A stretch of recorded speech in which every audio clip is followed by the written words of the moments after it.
Nouvel épisode de notre série Focus Angola. Un mois pour mieux comprendre comment le pays est en train de diversifier son économie et sortir de la dépendance au pétrole. Dans les années 70, l'Angola était l'un des champions de l'agriculture en Afrique, mais le secteur, qui représente aujourd'hui seulement 10% du PIB, a beaucoup souffert pendant la guerre.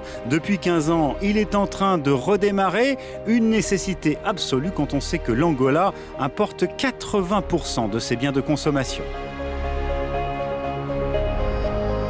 Selon l'Organisation des Nations Unies pour l'agriculture et l'alimentation, l'Angola fait tout simplement partie du top 5 des pays à plus fort potentiel pour l'agriculture dans le monde. Le pays possède 58 millions d'hectares de terres arables comme celle-ci, l'équivalent de la surface d'un pays plus grand que la France.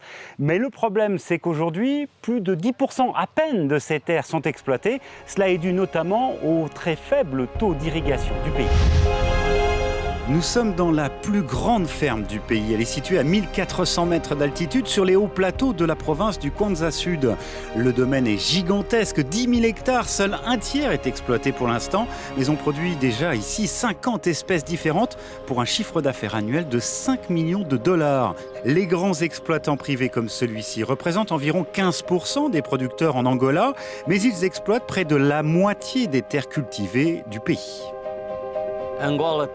L'Angola possède des conditions excellentes pour l'agriculture. Il y a de nombreux microclimats, beaucoup de terre, beaucoup d'eau.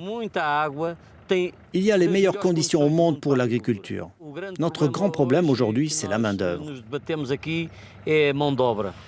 Car booster le secteur de l'agriculture, cela passe bien entendu aussi par un effort dans la formation des personnels. 800 personnes travaillent sur cette exploitation, des employés que ce géant de l'agroalimentaire a quasiment tous formés. Une part importante de l'investissement a aussi été allouée à l'irrigation, avec la création de 4 lacs artificiels et l'installation de ces machines de toute dernière génération. En tout, l'entreprise a investi 150 millions de dollars depuis 6 ans et demi ici et possède d'ailleurs 2 autres exploitations dans le pays.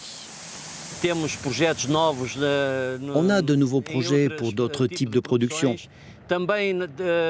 On a des projets également dans l'agro-industrie, qu'on a d'ailleurs déjà démarré.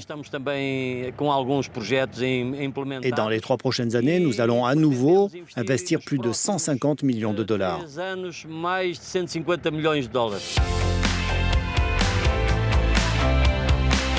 Autre incontournable de l'agriculture angolaise, le café, l'or marron comme certains le surnomment ici, est un produit rare et difficile à obtenir. Par exemple, cet arbre a eu besoin de 4 années pour faire pousser ses premières cerises d'arabica. Cet homme a connu l'âge d'or du café en Angola, directeur de production pour l'une des plus grosses entreprises du secteur depuis 50 ans. Il est aujourd'hui l'un des hommes clés du renouveau du café angolais. Il accompagne et conseille les centaines de producteurs locaux qui veulent croire en l'avenir du secteur.